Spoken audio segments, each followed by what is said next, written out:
السلام عليكم، اهلا بيكم حلقه جديده في برنامج الملعب. بعد غيبه طويله هنبدا مع بدايه الموسم القروي لسنه 2023.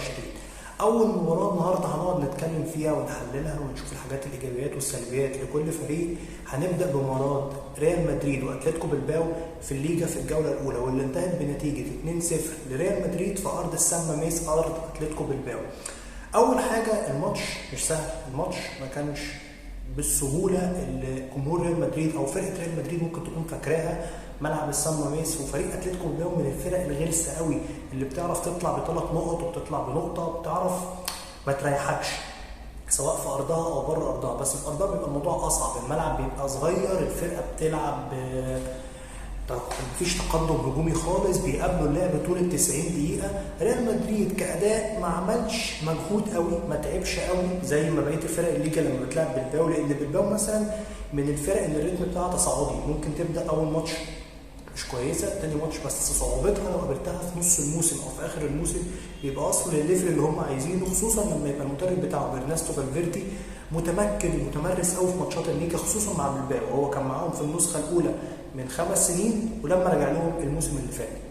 الموسم ده بدأ بشكل مع ريال مدريد حسابيا بالورق ريال مدريد خد ال3 نقط، دي حاجه كويسه، دي يمكن الحاجه الايجابيه الوحيده لريال مدريد من الماتش. بس بره الملعب بقى وجوه الملعب كاداء وكمستوى لعيبه وككل حاجه، لا حاجات كتير قوي ما تطمنش ولا جمهور ريال مدريد ولا الجمهور بشكل عام يعني يشجع اي فرقه من الفرق الكبيره. ريال مدريد عنده مشاكل كتير قوي، اولها حاجه خارجه عن اراده كارلو انشيلوتي المدرب، الجهاز الفني كله والاداره بتاعت ريال مدريد. اول حاجه هي اصابه تيبو كورتوا الحارس الاساسي لريال مدريد اللي بقاله سنتين هو تقريبا 70-80% من قوه ريال مدريد. ريال مدريد وحش حلو، الراجل ثابت على مستواه، جاب تشامبيونز ليج في الفاينل قدام ليفربول، السنه اللي فاتت شال كتير قوي في ماتشات مهمه. الراجل جات له اصابه رباط صليبي هيقعد مده 6 شهور، يعني جزء كبير 80% من الموسم مش هيحضره. وريال مدريد خلصت في كيبا بحارس مرمى تشيلسي، طبعا ما يجيبش مستوى كورتوا خالص بس ممكن مع الوقت ومع الشحنه اللي هياخدها ان هو نقل لفريق كبير زي ريال مدريد يعمل حاجه. بس ده عامل مؤثر وضربه زي ما بيقولوا كده، ايه، ضربه في مقتل لريال مدريد.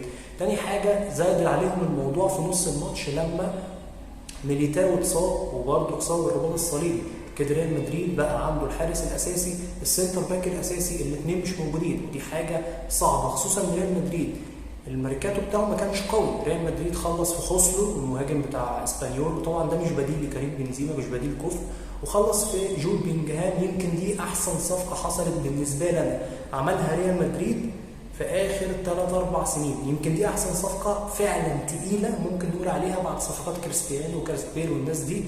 بيلينجهام رهيب، بيلينجهام رهيب يا جماعه، وهنرجع له في نص الكلام.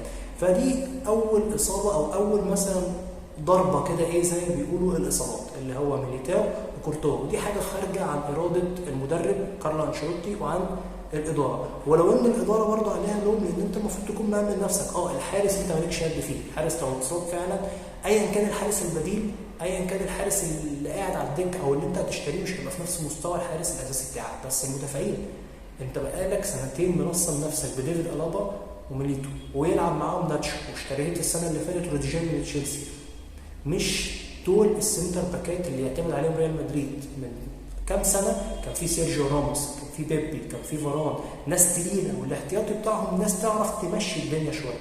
انما انت عندك ميليتاو اتصاب، مين البديل؟ هتلعب الموسم كله بألابا وروديجير، ان هو اصلا الاثنين ديفيد ألابا في مستواه كويس بس بيتصاب كتير. هتعتمد في دفاعك كله على روديجير اللي هو اصلا لما كان بيلعب في تشيلسي ولا كان بيلعب في روما كان لازم يتأمن ب2 مدافعين معاه. احسن خطه نفعت روديجير في تشيلسي لما كانت تشيلسي بتلعب 3 كان في 2 بيأمنوه، انما انت دلوقتي هتعتمد اعتماد كلي عليه، او لسه قبل نهايه شهر 8 ريال مدريد يلحق نفسه بصفقه او صفقتين، دي اقل حاجه. نيجي بقى للجزء الفني اللي كان في المباراه واداء ريال مدريد. ريال مدريد بدأ بتشكيله 4-4-2 دي اللي اعتمد عليها كارلو انشيلوتي في البري سيزون. قال لك انا مش هلعب بمهاجم صريح، رودريجو وفينيسيوس الاثنين مع بعض، هنلعب بطريقه 4-4-2 وعلى حسب الكوره فين وعلى حسب رتم الكوره فين وعلى حسب رتم اللعب فين الطريقه هتتغير. بمعنى لو احنا بنلعب يمين، لو الكوره متجهه ناحيه اليمين رودريجو هيروح يتطرف كجناح وفينيسيوس هو اللي هيدخل في القلب كمهاجم. لو الكرة واللعب كله رايح شمال، فينيسيوس هيروح ناحية الشمال هيتطرف عشان يشارك في عملية اللعب وبنى اللعب، ورودريجو هو اللي هيدخل جوه عشان أي كروس، أي كرة عرضية، أي كرة من العمق يقابلها رودريجو. هل دي نافعة؟ هل دي اللي يعني هتنفع الريال على مدار الموسم كله؟ هل دي اللي الريال هيعتمد عليها طول الموسم؟ ما اعتقدش.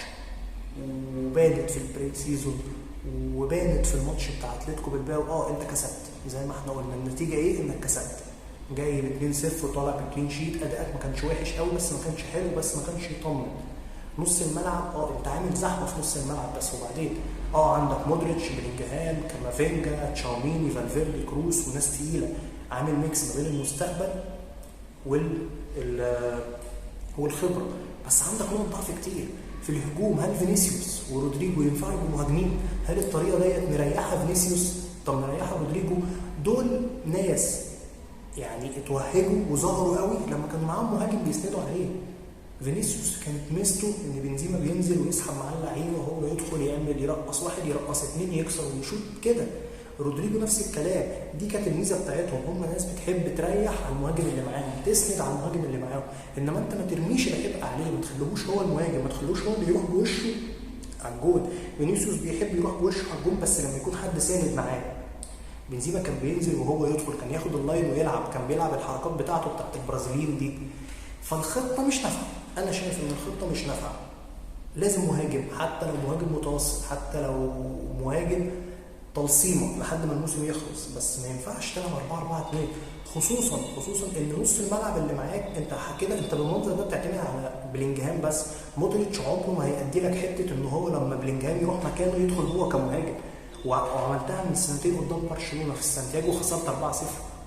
كروس ولا مودريتش ولا فالفيردي ولا تشاوميني مهما كانوا عندهم لا مركزيه، بس عندهم لا مركزيه في الحته بتاعتهم بتاعت نص الملعب، بيعرفوا يدوروا اللعب، بيعرفوا يودوا الكوره من هنا لهنا.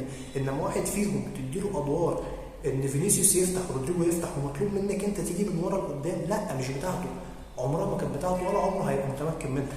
ودي تاني نقطه ضعف. تالت حاجه بقى، ودي حاجه ضرب الريال في مقتل من سنين، الباكات اللي جمهور الريال، جمهور العالم كله، الناس اللي بتشجع برشلونه الغريم التقليدي للريال يعني شايفين ان دي بيقول لك يا رب يعني لونها نعمه ان هي تفضل. الباك اليمين ولا الباك الشمال؟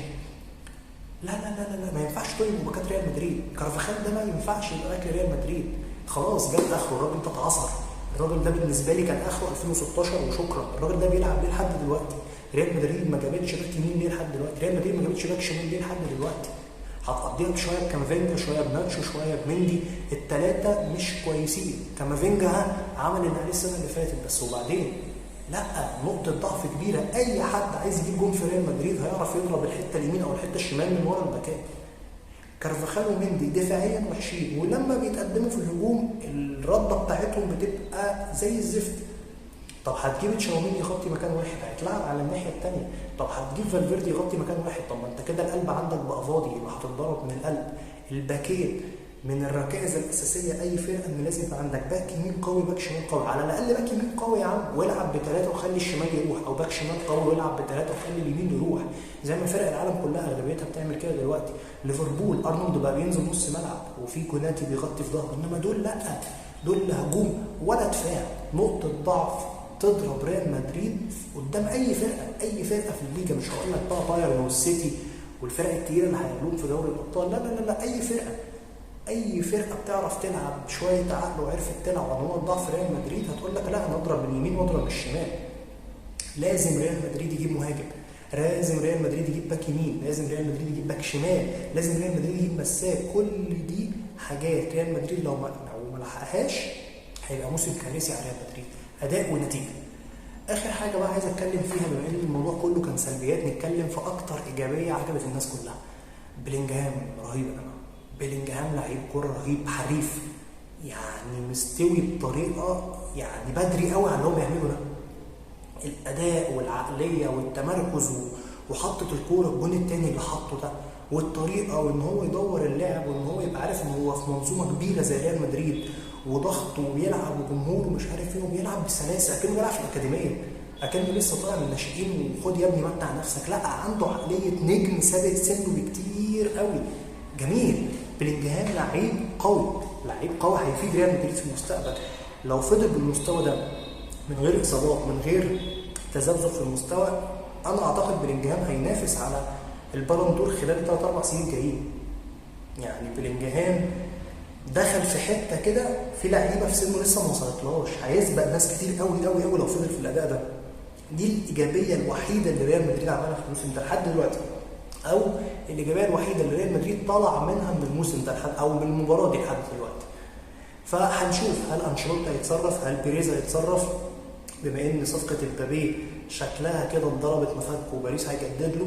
هتعمل ايه؟ عندك مهاجمين، هتعمل ايه؟ هنشوف. لسه ايام هتثبت لنا. ما عداش غير جوله واحده، ما عداش غير ماتش واحد، وبالنتيجه ريال مدريد بيطلع بالثلاث نقط، يعني هو مش خسران حاجه. بس الكلام ده كله للتامين، الموسم طويل وريال مدريد بينافس على كل حاجه.